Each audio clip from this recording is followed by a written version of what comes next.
Syria is an opportunity for us because Syria plays an important role in the Middle East, particularly right now. Syria is Iran's only ally in the Arab world. It's their route to the sea. It's the route for them to arm Hezbollah in Lebanon, which threatens, of course, our ally Israel.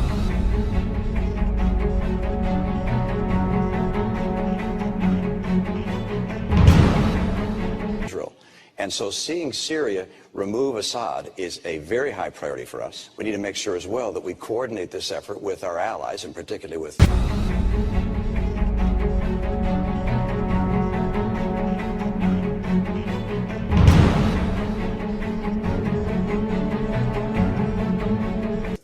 Israel.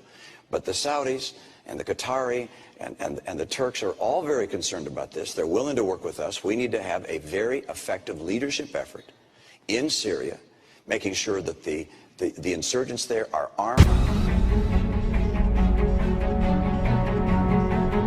And so everything we're doing in consultation with our partners in the region, including Israel, which obviously has a huge interest in seeing what happens in Syria, coordinating with Turkey and other countries in the region that have a great interest in this.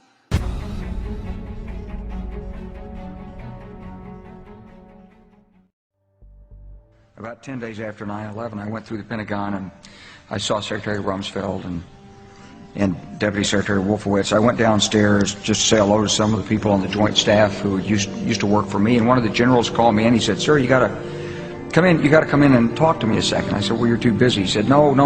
He says, "We've made the decision. We're going to war with Iraq." This was on or about the 20th of September. I said, "We're going to war with Iraq. Why?" He said, "I don't know." He said, "I guess they don't know what else to do." So I said, "Well, did they find some information connecting Saddam to Al-Qaeda?" He said, No. He says, "There's nothing new that way. They've just made the decision to go to war with Iraq." He said, "I guess it's like we don't know what to do about terrorists, but we've got a good military and we can take down governments." And he said, "I guess if the only tool you have is a hammer, every problem has to look like a nail." So I came back to see him a few weeks later, and by that time we were bombing in Afghanistan. I said, "Are we still going to war with Iraq?" And he said, "Oh, it's worse than that." He said, he reached over on his desk, he picked up a piece of paper, and he said, I just got this down from upstairs, meaning the Secretary of Defense's office today, and he said, "This is a memo that describes how we're going to take out 7 countries in 5 years, starting with Iraq and then Syria, Lebanon, Libya, Somalia, Sudan, and finishing off Iran." Türkiye'nin Orta Doğu'da bir görevi var. Nedir o görev?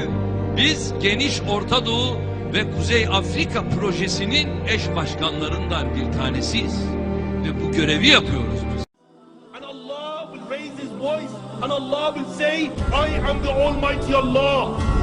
I am the Almighty Allah. For whom is the divine rule today? For whom is the power today? For whom is the kingdom today? I am the King of all kings. Where are your dictators? Where are your oppressors? No one will answer. Allah himself will answer. And Allah will say, power is for Allah. Might is for Allah. The one, the only, the irresistible. These are dark times, there is no denying.